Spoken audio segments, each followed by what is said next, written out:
وَلَقَدْ يَسَّرْنَا الْقُرْآنَ لِلذِّكْرِ فَهَلْ مِن مُّدَّكِرٍ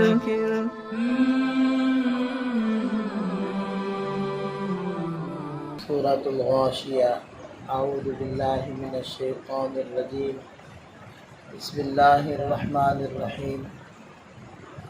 هل اتاک حدیث الغاشیہ، کیا آپ کو اس واقعے کی خبر پہنچی جو سب کو ڈھانپ لینے والا ہوگا، سب پر چھا جانے والا ہوگا؟ مراد اس سے قیامت ہے، کیونکہ قیامت کا اثر سب کو پہنچے گا، کوئی بھی اس کے اثر سے باہر نہیں رہے گا۔ وجوہ یومئذ خاشعہ، کتنے ہی چہرے اس دن اترے ہوئے ہوں گے گھبراہٹ کی وجہ سے۔ عاملۃ ناصبہ، تھکن کی وجہ سے چور ہوں گے، مصیبت جھیلتے ہوں گے۔ عاملہ مصیبت جھیلتے ہوں گے، ناصبہ تھکن سے چور ہوں گے۔ دیکھیں، عمل اللہ تعالیٰ کو وہ مطلوب ہے جس کا اس کی طرف سے حکم بھی ہوا ہو اور وہ اسی طریقے کے مطابق کیا گیا ہو جو طریقہ بتایا گیا ہے۔ یعنی عمل اپنی مرضی سے بھی نہیں کرنا اور اپنے طریقے سے بھی نہیں کرنا۔ تو دنیا کے اندر کتنے ہی لوگ ہیں جو ایسے اعمال کرتے ہیں جن کا ان کو حکم نہیں دیا گیا، یا اعمال کو ایسے طریقے سے کرتے ہیں جو طریقہ ان کو بتایا نہیں گیا۔ اب ایسے کام کرنے والے دنیا کے اندر تھکن سے چور تو ہوں گے، اس عمل کو کرنے کی مشقت تو اٹھائیں گے، لیکن کل قیامت والے دن ان کو ان کے اعمال کا کوئی بدلہ نہیں ملے گا۔ وَهُمْ يَحْسَبُونَ أَنَّهُمْ يُحْسِنُونَ صُنْعًا، وہ سمجھتے رہے کہ وہ بڑے کارنامے کر رہے ہیں، لیکن اللہ تعالیٰ کی نظر میں ان کے کام کی کوئی ویلیو نہیں۔ وجہ کیا ہے؟ وجہ یہی ہے کہ عمل وہ ہونا چاہیے جو بتایا گیا ہے، اور اسی طریقے سے ہونا چاہیے جو طریقہ اس عمل کا بتلایا گیا ہے۔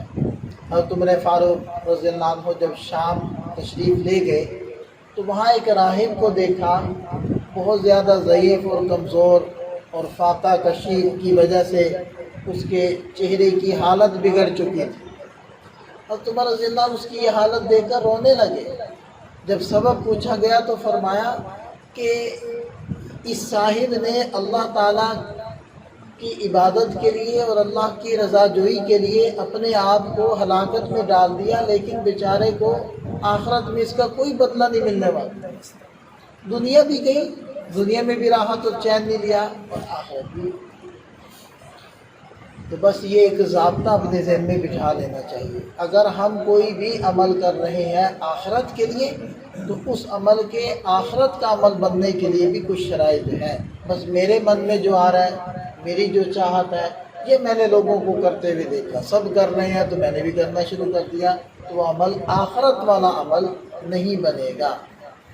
تو جب ایسے لوگوں نے دنیا میں مشقت اٹھائی، تکلیف جھیلی، لیکن آخرت میں کوئی بدلہ نہیں، تو اس کی وجہ سے ان لوگوں کے چہروں پر کل قیامت کے دن بھی وہی تھکاوٹ کے آثار ہیں، وہی وہ جو دنیا میں تکلیف جھیلی ہے اس کے آثار ان کو وہاں بھی چھائے ہوئے ہوں گے کہ دنیا میں اتنا کچھ کیا اور یہاں کچھ بھی نہیں مل رہا اس کا بدلہ۔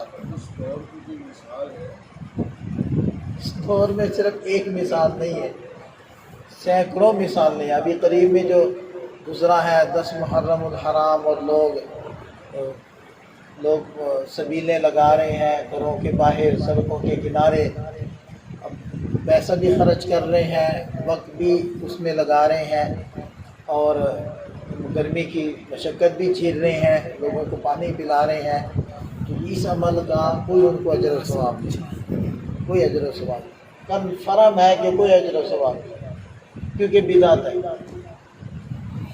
جتنی بھی بدعات ہے سب اسی کھاتے میں، اور جتنے بھی اسلام کے علاوہ مذاہب ہیں سب اسی کھاتے میں، کیونکہ سب منسوخ ہیں۔ اگر دیکھیں نبی پاک صلی اللہ علیہ وسلم نے فرمایا کہ حضرت موسیٰ علیہ السلام بھی ہوتے میرے زمانے میں تو ان کی نجات بھی میری اتباع کے بغیر نہیں تھی، وہ خود ہوتے تو ان کی نجات بھی آپ علیہ السلام کی اتباع کے بغیر نہیں ہے۔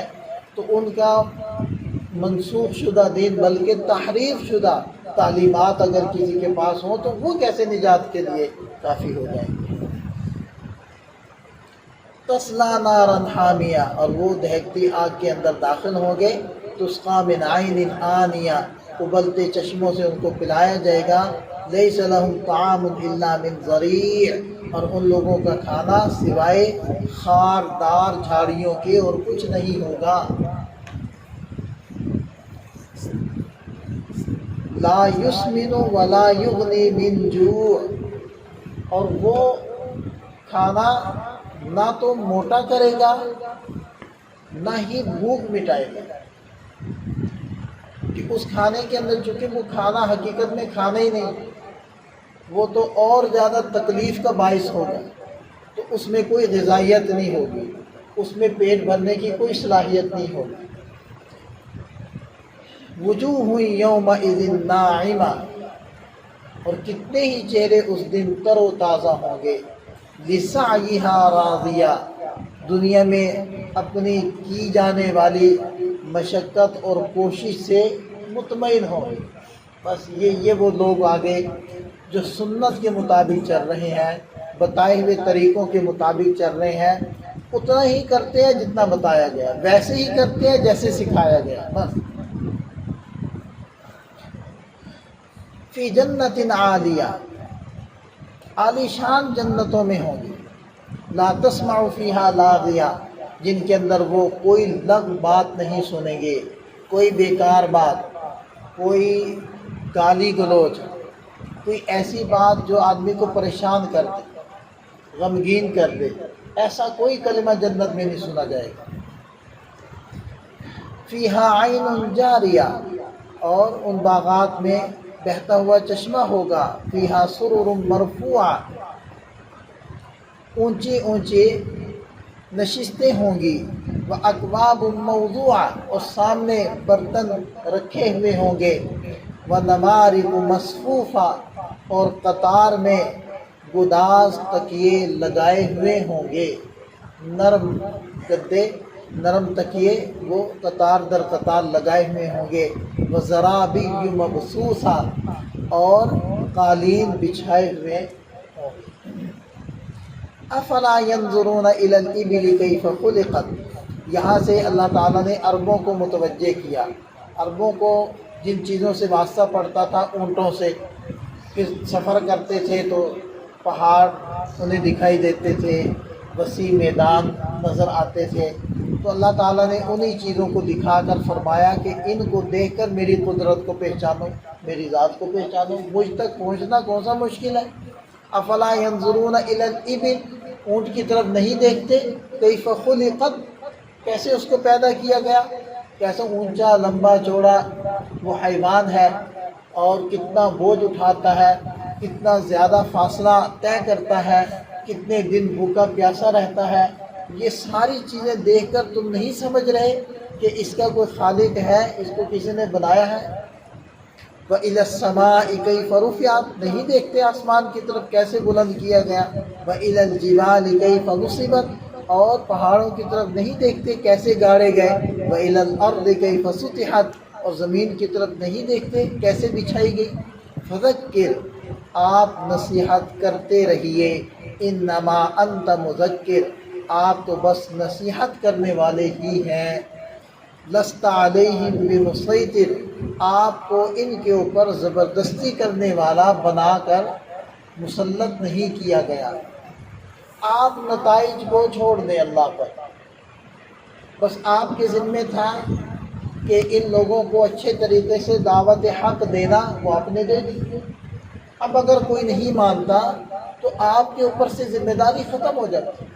اب آپ کا خواہ پریشان ہونا اس کی کوئی ضرورت نہیں ہے۔ یہ آپ علیہ السلام کو بھی تسلی ہے، اور ہر اس شخص کے لیے تسلی ہے جو داعی ہے اور لوگوں کی اصلاح اور ان کو راہ حق کی طرف لانے کی کوشش کرتا ہے، اس کے لیے یہ ہدایت ہے کہ تمہیں پریشان نہیں ہو۔ الا من تولا وکفر، ہاں یہ مطلب نہیں ہے کہ جو مانے وہ ٹھیک ہے، جو نہ مانے اس کی مرضی ہے، تو اس کے اوپر کوئی سزا نہیں ہے، نہیں۔ الا من تولا وکفر، ہاں مگر جس نے منہ موڑا اور کفر کیا، فیعذبہ اللہ العذاب الاکبر، اللہ اس کو بڑا عذاب دے گا۔ تو یہ نہ سمجھیں کہ ان سے کچھ پوچھ گچھ نہیں ہوگی۔ ان الینا ایابہم، یقیناً ہماری طرف ان کا لوٹانا ہے، ثم ان علینا حسابہم، پھر یقیناً ہمارے ذمے ان کا حساب کتاب ہے۔ اللہ تعالیٰ آخرت کا یقین، قیامت کا استحضار ہم سب کو نصیب فرمائے۔